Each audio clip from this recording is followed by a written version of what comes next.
hired to destabilize Southeast and frustrate Kanu's release to enrich himself, says Ohanaeze. Ohanaeze Ndigbo yesterday accused the self-styled separatist Simon Ekpa of using the pro-Biafra struggle and detained leader of the indigenous people of Biafra, Nnamdi Kanu, to enrich himself at the expense of life, property, and well-being of Ndigbo. Ohanaeze Ndigbo yesterday accused the self-styled separatist. It also accused Finland-based Ekpa of playing the script of enemies of Igbo land, having allegedly collected huge sums of money to destabilize the region and undermine its progress. The president of the Ohanaeze Youth Council, Oko Umabuke, said the group wondered why Finland has continued to harbor and allow Ekpa to use the European nation as a launch pad for what he described as a deadly sit-at-home campaign and destructive incitements. The group described Ekpa's sit-at-home order as a part of a deal to destroy the economic and social life of the Southeast.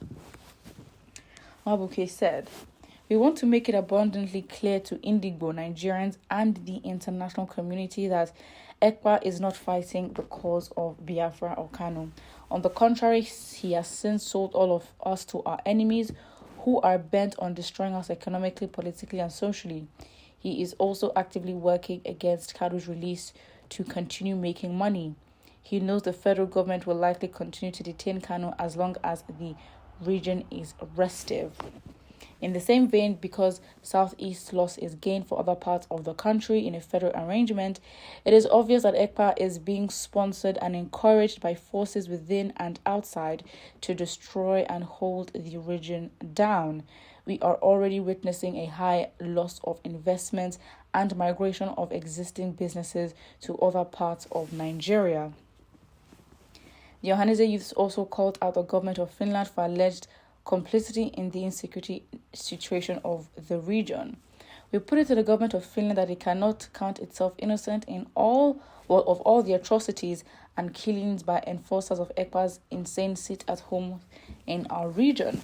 We cannot stop wondering why such a European society renowned for its value for human life continues to harbor Ekpa and allow him freely incite disaster and destruction of life and property in Igbo land. Will Finland also treat him with kid gloves should his utterances or actions lead to death of a single Finnish?" Interesting. To be honest, when it comes to this whole Simon Ekpa situation, I think his relationship and connection to IPOP has been strained and then revived and then strained. It's a bit of a back and forth. Ohanaeze Ndigbo can call them out. I mean, I don't think Simon Ekpa can actually come to Nigeria, hence, the understanding that he's in Finland for that reason. And also calling out the government of Finland. I mean, come on, sorry, but who are they to you? What do they owe Ndigbo to, caution Simon Ekpa? Simon Ekpa is doing his thing. If Simon Ekpa is not working or adding to the economy, what is Simon Ekpa's business in Finland? You do not know. So calling out the government and then saying, what if it happened to a Finnish person? Well, if it happens to a Finnish person, everything happens to them, that's their business. That is their duty to take care of. At the end of the day, it sounds very harsh, but this European country does not own Ndigbo anything. So I think it's a bit of a far-fetched to then, call out the government of Finland, because I really don't understand. The sit-at-home order, interesting. The sit-at-home order can only work when the country is united. I think, obviously, a sit-at-home order that is purely for Nnamdi Kanu, especially with the, notion and the fight against IPOP already by the government, I personally don't think the sit-at-home order is effective. I think the sit-at-home order actually, especially when it comes to businesses and operations. I mean, as Ndigbo has mentioned, a lot of investment and businesses are actually running to other parts of the country because the sit-at-home order actually causes, financial and, economic disruption.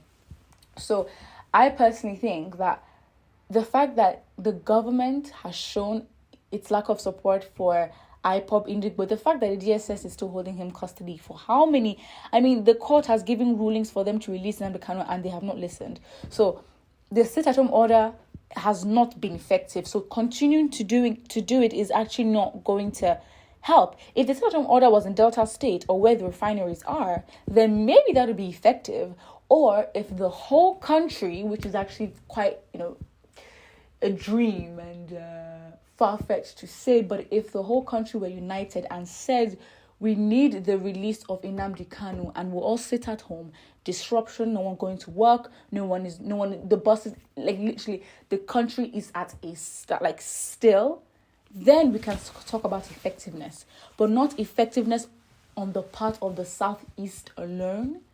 I don't think it's going to work. I don't think it's going to do anything as effective, because literally the government will do what they want. And if anything, they've proven over the years, and with several events, with the killings in the Southeast, their sluggishness to address a lot of issues, the sluggishness of even Southeast governors to tackle issues that are in the Southeastern states is already an indicator that the government itself is not ready to, ready to work with or even accept or tolerate that region. So I personally think that I don't know what someone Ekpa is trying to do, but if the aim is trying to get Nnamdi Kanu out of the JSS custody, the sit at home, initiative and approach, that is only participated and only that is only active and shown by the people of the Southeast,